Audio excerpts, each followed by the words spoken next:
A tarefa de tornar-se si mesmo é tema central na obra de Kierkegaard. Isso supõe, evidentemente, que seja possível não ser si mesmo.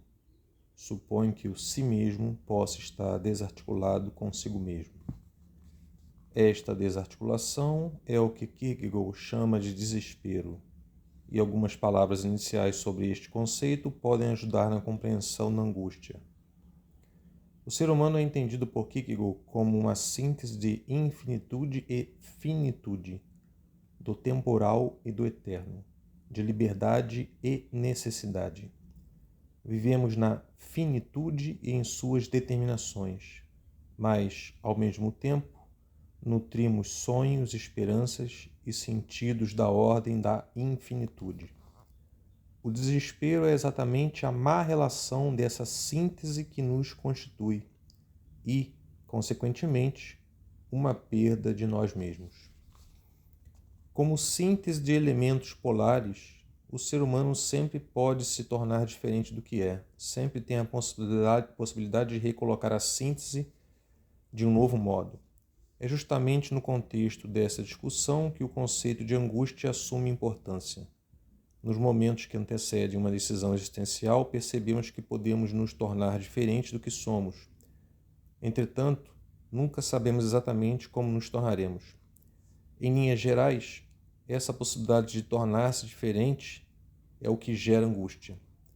Bem esquematicamente, pode-se dizer que o que angustia é a possibilidade, o desespero é a síntese mal efetivada, e o indivíduo, o si mesmo, é a síntese corretamente realizada. Kierkegaard entende que o fato de nascermos humanos não nos torna indivíduos, no sentido filosófico que atribui ao termo. Cada pessoa precisa realizar, tornar efetiva a síntese que a constitui. A síntese de finitude e infinitude e seus correlatos é o que nos caracteriza como espírito. Entretanto, nascemos com esse espírito em potência, ou, na linguagem de Ralphinienses, em O Conceito de Angústia, espírito como que sonhando, e na existência precisamos torná-lo efetivo, realizá-lo, através de nossas escolhas. É esse processo, quando bem realizado, que torna alguém um indivíduo. Entretanto, quando o espírito antevê a possibilidade de se efetivar, pressente algo. Pressente que está para se tornar diferente do que é. Esse pressentir é vago e indefinido, uma vez que ele não consegue saber como será ao se efetivar. É esta sensação de indefinição e ambiguidade diante de uma nova possibilidade o que Kierkegaard chama de angústia. Assim, o que angustia é a possibilidade. À medida que a possibilidade daquilo que posso vir a ser me é desconhecida, ela é um nada para mim, é um objeto que não é objeto. É por isso que a angústia é diferente do medo, que tem um objeto definido. E a partir do momento em que o objeto desaparece, desaparece também o medo. A dificuldade com a angústia, o seu peso, por assim dizer, é justamente o fato de ela não ter objeto, de ela ser uma possibilidade indefinida. Nesse sentido, do ponto de vista da existência, não a realidade, mas a possibilidade é o que há de mais pesado. Ralphinienses caracteriza a angústia como, abre aspas, uma antipatia simpática e uma simpatia antipática, fecha aspas. Na incerteza que sentimos diante da possibilidade, a angústia caracteriza a ambiguidade de buscar a possibilidade e ao mesmo tempo fugir dela. Diante de decisões existenciais, diante da experiência da liberdade, frequentemente nos sentimos atraídos a direções opostas. Uma pessoa pode querer efetivar suas possibilidades e ao mesmo tempo não querer. Querer e não querer sair da posição onde se encontra. A angústia diz justamente do modo como experimentamos nossa liberdade. É a vertigem da liberdade diante da possibilidade. Abre-se aspas para Kierkegaard. Angústia pode se comparar com a vertigem. Aquele cujos olhos se debruçam a mirar uma profundeza escancarada sente tontura. Mas qual é a razão? está tanto no olho quanto no abismo. Não tivesse ele encarado a fundura. Desse modo, a angústia é a vertigem da liberdade, que surge quando o espírito quer estabelecer a síntese e a liberdade olha para baixo, para sua própria possibilidade. Então agarra a finitude que nela firma-se. No entendimento de Kierkegaard, e segundo essa imagem, a angústia não diria respeito ao medo de cair no abismo ou de ser empurrado, mas à vertigem do eu diante de suas possibilidades, ou seja, do que o eu pode vir a fazer com sua vida ao estar diante do abismo. Assim, a angústia sempre retroage ao si mesmo, à síntese que nos constitui. A fim de esclarecer a questão filosófica da relação entre angústia e liberdade, e com isso tentar entender o processo pelo qual perdemos nossa liberdade, Kierkegaard recorre à narrativa bíblica de Adão no paraíso. Pode parecer nessa história um enigma universal que pode ser expresso em algumas perguntas correlacionadas e subjacentes ao texto. Como e por que Adão, inocente vivendo no paraíso, vem a sair dele? Por que perde a inocência? Por que nós perdemos a inocência? Como a perdemos? Por que nos tornamos desesperados? Que responsabilidade temos nisso? Em que medida podemos superar tal situação? Ralphiniensis ataca aqui um problema que, de diferentes modos, faz-se presente na filosofia, na teologia, na psicologia, nos mitos, na literatura e na arte em geral.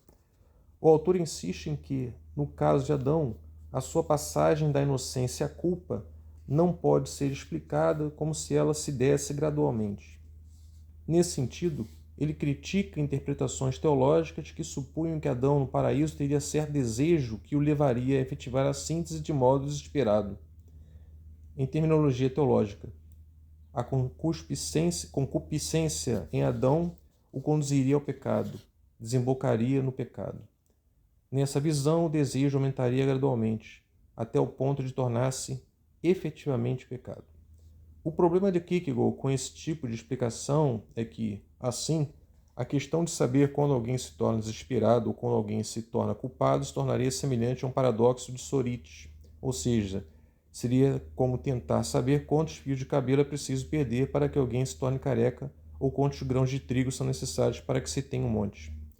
Kierkegaard percebe que ao se tratar de questões éticas e existenciais dessa maneira, inocência e culpa se tornam indetermináveis. Consequentemente, a responsabilidade que uma pessoa tem por sua própria existência se tornaria também algo vago e indeterminável. No relato de Gênesis, como se sabe, Adão recebe uma proibição. Abre aspas para Gênesis.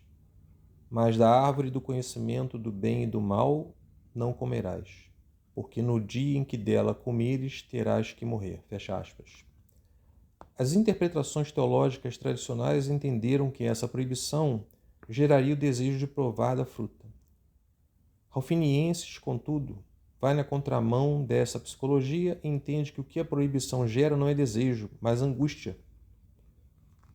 Abre aspas. A proibição o angustia, porque a proibição desperta nele a possibilidade da liberdade. Fecha aspas. Adão, enquanto inocente, não conhece nem a distinção entre bem e mal e, tampouco, a ideia da morte, que só viria como consequência do pecado.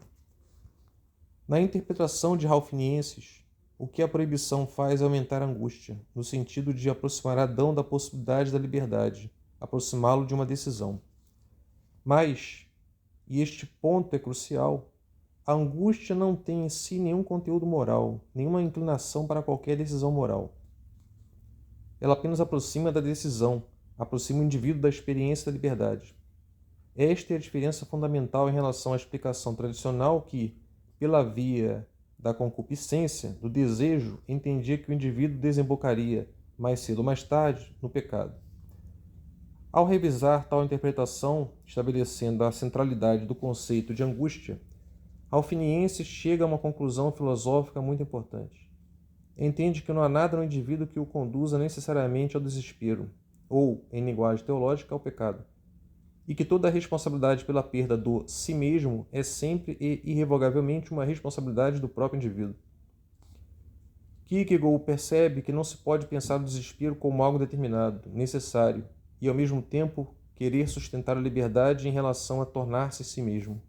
O necessário não pode ser introduzido parcialmente na historicidade da existência.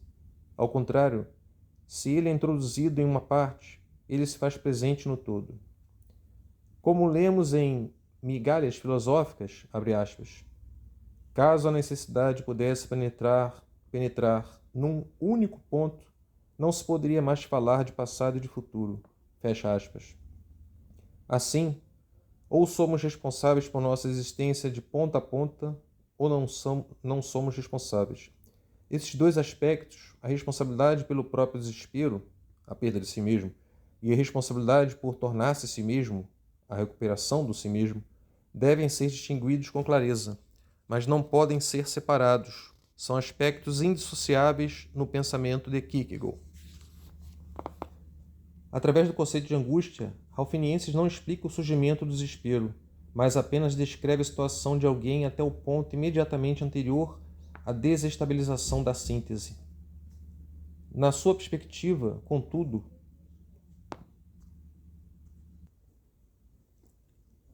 essa ausência de explicação não é uma fraqueza da reflexão, mas, poderíamos dizer, o ponto alto de uma reflexão que levou o pensamento às últimas consequências e percebeu a dificuldade inerente ao problema do mal, essa ruptura na estrutura do eu, e que não pode ser compreendida por esse eu agora rompido consigo mesmo.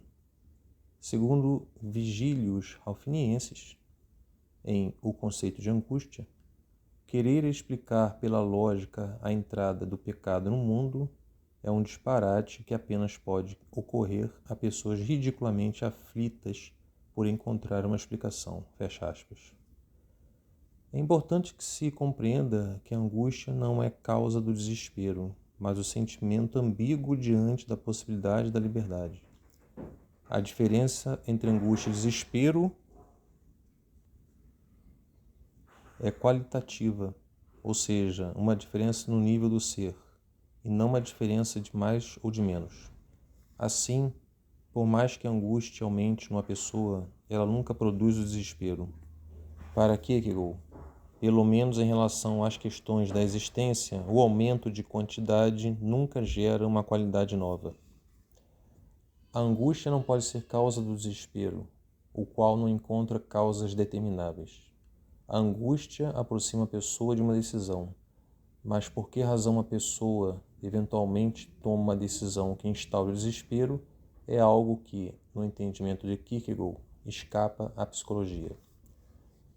Diante de uma possibilidade existencial e subjetiva, é necessário decidir-se, e decidir-se em um terreno que está para além de critérios objetivos válidos.